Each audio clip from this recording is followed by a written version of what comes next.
Engineer Atul Subhash ने suicide कर लिया, लेकिन एक बड़ा सवाल जो है न सिर्फ समाज बल्कि न्याय व्यवस्था पर भी उठाया है। हमारे साथ अतुल सुभाष के पिता हैं पवन मोदी जी हैं, उनसे बात करते हैं। हालांकि काफ़ी उनका जो दर्द है उसको कोई समझ नहीं सकता, लेकिन बेचारे आपके बेटे ने सुसाइड कर लिया, एक बड़ा सवाल उन्होंने छोड़ा है, क्या कहेंगे?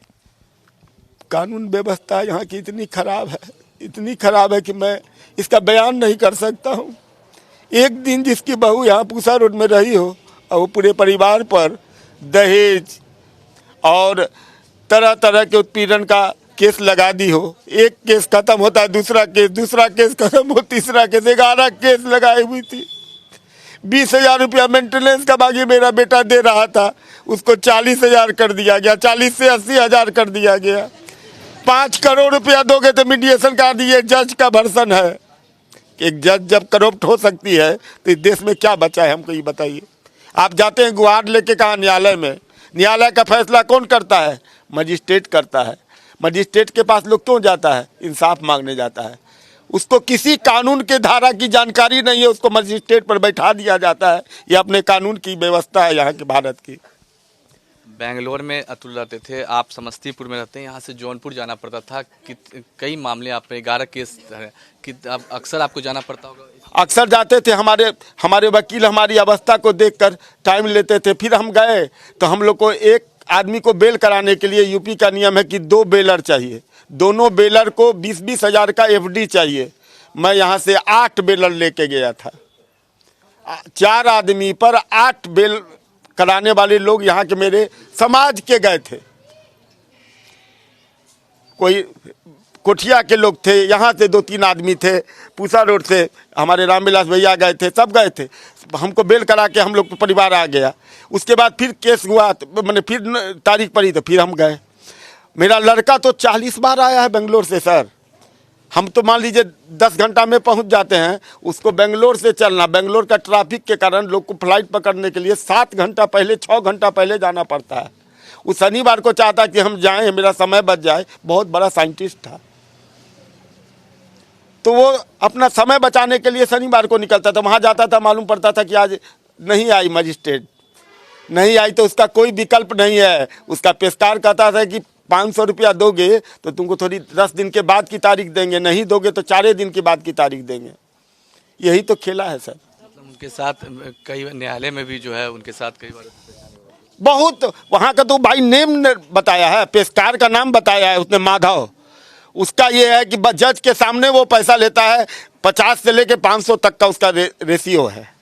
जज जब मांग रही है पैसा तो पेशकार क्यों नहीं लेगा? यही तो कानून व्यवस्था है। और वहाँ के जो वकील कहते हैं कि हम ऐसी कोई बात नहीं, वहाँ मेरे वकील ही नहीं थे, मेरे वकील थे ही नहीं। वो झूठ मूठ का ये बयान दे रहे हैं मीडिया के सामने में कि हम उनके वकील, मेरा जूनियर वकील था। उनका जूनियर भी मेरा वकील नहीं है। जूनियर वकील है तो जूनियर से बात करो ना। मेरी तो फाइल है वहाँ। मेरी बहू मेरा लड़का उसको पढ़ा लिखा करके जब उसकी नौकरी छूट गई तो एक बड़े कंपनी में उसको कार्यरत करवाया। उस कंपनी में रहते हुए उसको फिर मेंटेनेंस किस चीज़ का चाहिए? उसको तो अपने बहुत बड़ा पैकेज है। वो भी जॉब करती? हाँ, वो जॉब करती थी। कानून में ऐसी व्यवस्था नहीं है कि जब लड़की जॉब करके कमा रही है महीने में 2 लाख रुपया 1.5 लाख रुपया, तो मेरा लड़का उसको मेंटेनेंस, वो अपने बच्चे के लिए मेंटेनेंस मांग रही है तो 20,000 रुपया से 40। जौनपुर में पढ़ने वाले बच्चे का क्या 40,000 रुपया खर्चा हो सकता है? पूसा रोड में रहने वाला 5 साल का बच्चा का कोई कहेगा कि 40,000 खर्चा है, कोई मानेगा? लेकिन जौनपुर की अदालत मानती है। उसकी गुहार लेके वो हाई कोर्ट गया तो हाई कोर्ट का क्या नियम है, 2 घंटे का बस से रास्ता तय करने का चार्ज है वहाँ का 5,000 से 50,000 एक दिन का। यदि आपको वहाँ केस करना हो, अपील करना हो तो आपको 5 से 50,000 रुपया एक दिन का देना पड़ेगा, उसका आने जाने का खर्चा। ये अपने बहू से कभी बात हुई आपकी? नहीं, आज तक नहीं। यहाँ से जाने के बाद कभी बात नहीं हुई। ना मैं कभी गया हूँ बेंगलोर, ना वो कभी पूसा रोड आई है। तभी हम लोग के ऊपर पूरा परिवार पर केस डाले हुए हैं। ये तो नियम है। आज शादी कर लीजिए, 2 साल के बाद बहू यदि केस डाल दी, पूरा परिवार डोरी केस में फंस के चला जाए। अतुल ने कभी इसके बारे में कोई चर्चा बताया था कि हमको इसीलिए नहीं बताता था कि मेरे बाप बूढ़े हैं, कष्ट झेल के पढ़ाए हैं। कैसा कष्ट झेले समाज से पूछिए ना। उसको पढ़ाने के लिए हमने क्या क्या नहीं किया है सर। 100 रुपए की साड़ी मेरी पत्नी पहनती थी। हम एक एक दो पैजामा सिलाते थे, 2 साल तक पहनते थे। हम उसको साइकिल से पूछा बेचते थे, 12 किलोमीटर जाना, 12 किलो। पूछिए जी, हम झूठ बोल रहे हैं, ये पूरा समाज है कि मेरा लड़का किसी से झगड़ा भी किया होगा। फिर इस तरीके का केस लगा देना, मेरा बच्चा तो परेशान हो के फांसी लगा लिया, वो शहीद हो गया। समाचार इसलिए शहीद हुआ है कि ये सिस्टम को बदला जाए। इस समाज के जो न्यायालय है उसको जागृत करने के लिए उसने फांसी लगाया है। सुप्रीम कोर्ट से गुहार लगाया है कि इस नियम में परिवर्तन करे कि इसका फायदा जो है महिलाएं जो उठा रही हैं, कम से कम उसको तो बचाया जाए। आज तो अतुल लगाया है, हो सकता है कि और कोई नवयुवक लगा ले।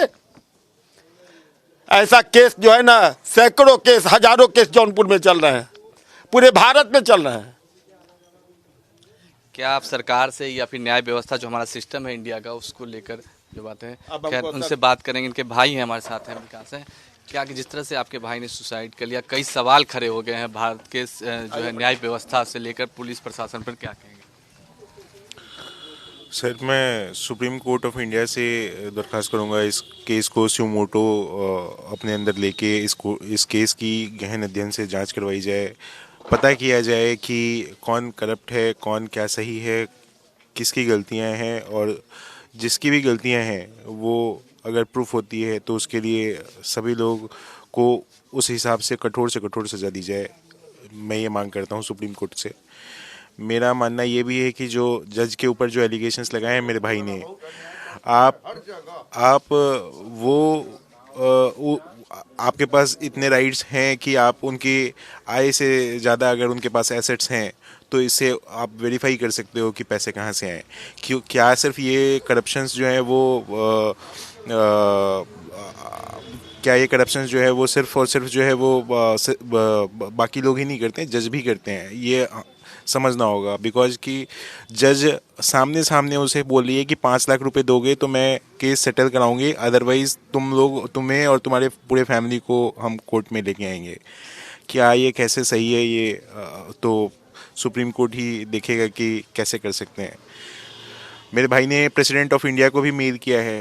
प्रेसिडेंट ऑफ इंडिया भी एक फीमेल हैं, तो उन्हें भी उसने मेल लिखा है, उसमें भी उसने सारी चीज़ें और A to Z चीज़ें दी हैं, जो भी वो भी शायद मीडिया में हैं अवेलेबल, आप देखेंगे। तो मैं राष्ट्रपति जी से भी ये कहूँगा कि देश में एक कानून की ऐसी व्यवस्था की जाए।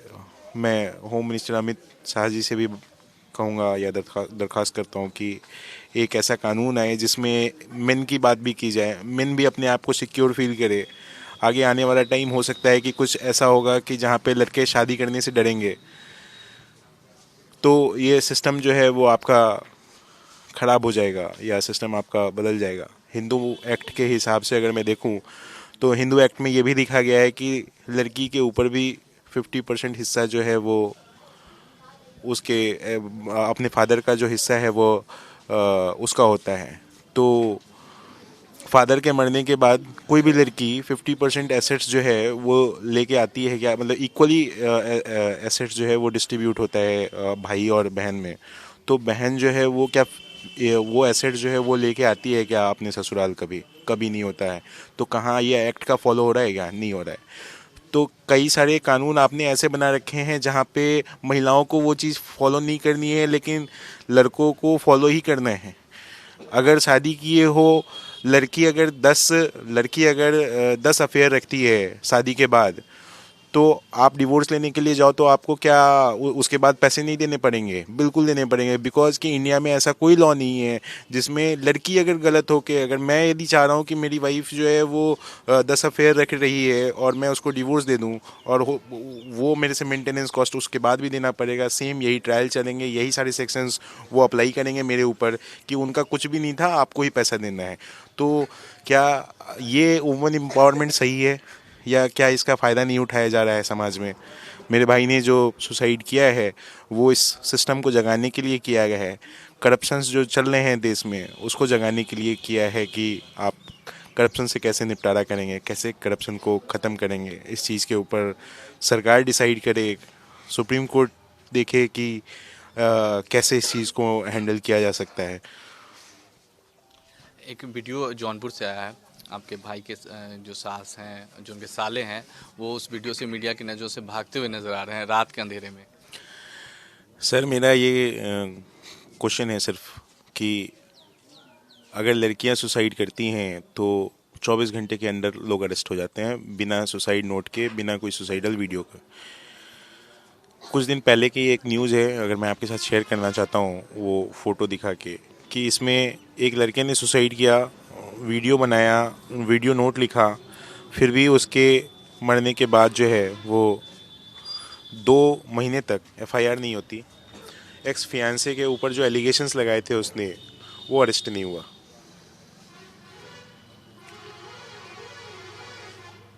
ये फोटो है।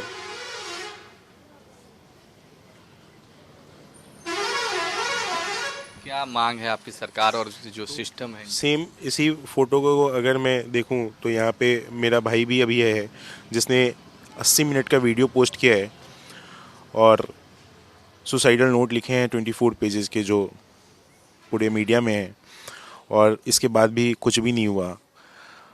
वो भागती नज़र आई, वो मीडिया से बचती आई, तो इसका रीज़न तो मैं नहीं बता सकता हूँ आपको।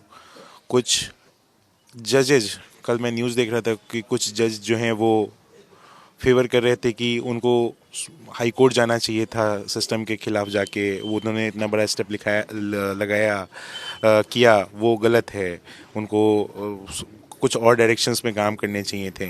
तो मैं उन जज से ये क्वेश्चन पूछना चाहता हूँ कि आपके सिस्टम में ऐसा क्या कानून नहीं है कि अगर मेरे भाई ने उस सुसाइडल वीडियो में भी ये बातें शेयर की है कि उनको जौनपुर से इलाहाबाद हाई कोर्ट जाने के लिए 50,000 रुपीज़ अगर मैं पे करूँगा तो वो जाएंगी हाई कोर्ट। तो क्या मैं वो पैसे मुझे देने हैं? मतलब मुझे आप ये बताओ कि अगर मैं हाई कोर्ट केस में डाल रहा हूँ जो इलाहाबाद में है हाई कोर्ट, उस इलाहाबाद हाई कोर्ट में जाने के लिए, उनको जाने के लिए मैं 50,000 रुपये पे करूँगा, तब तो वो जाएंगे। और मैं जो मतलब बैंगलोर रहता हूँ और बैंगलोर से मैं जौनपुर भी जाऊँगा, बैंगलोर से मैं इलाहाबाद भी जाऊँगा, तो वो कोई दिक्कत नहीं है। आपको उनको भेजने के लिए 50,000 रुपये पे करने पड़ेंगे। ये तो हमारे देश की कानून है। तो मैं उस जज से ये सवाल क्वेश्चन पूछना चाहता हूँ कि इज़ इट राइट कि मैं उसको 50,000 रुपये भी दूँ उस जाने ट्रैवलिंग करने के लिए, कि वो वहाँ से वहाँ जाएंगी तो उसके भी 50,000 रुपये मुझे देने चाहिए? तो ये क्या कानून है? और इस कानून की जगह अगर ये कानून है तो फिर मैं हाई कोर्ट में केस डालने से भी डरूंगा कि मुझे भी ये एक्सपेंस बियर करने हैं। आप 25,000 रुपये से 20,000 रुपये से 40,000 रुपये कर देते हैं बच्चे के मेंटेनेंस का, जो कि आज के डेट में 4 साल का है और उत्तर प्रदेश में रहता है। तो मुझे तो नहीं लगता कि 40,000 रुपये एक 4 साल के बच्चे का मेंटेनेंस कॉस्ट होना चाहिए। कौन सा ऐसा कानून है कि जिसमें मेंटेनेंस कॉस्ट जो है वो आप किसी बेस पे तैयार करते हैं? आप सिर्फ इनकम पे तैयार कर देते हैं। लड़के की सैलरी अगर ज़्यादा है तो ज़्यादा आपको मेंटेनेंस कॉस्ट देना पड़ेगा। ये कौन सा लॉजिक है? आप खर्च के बेसिस पे दो ना, कि उसका एक्सपेंस डिक्लेयर करो कि एक्सपेंस कितना है, और वो लिटरली है या भी नहीं है। फेक एक्सपेंसेस क्लेम करके भी नहीं दिया जाना चाहिए। जो भी सेटलमेंट, जो भी मीडिएशन में बुलाते हैं, मीडिएशन में बुलाने के बाद जो है वो जज जो है वो करप्शन मांगती हैं। जो पेशकार है वो अगले डेट देने के लिए करप्शन मांगता है।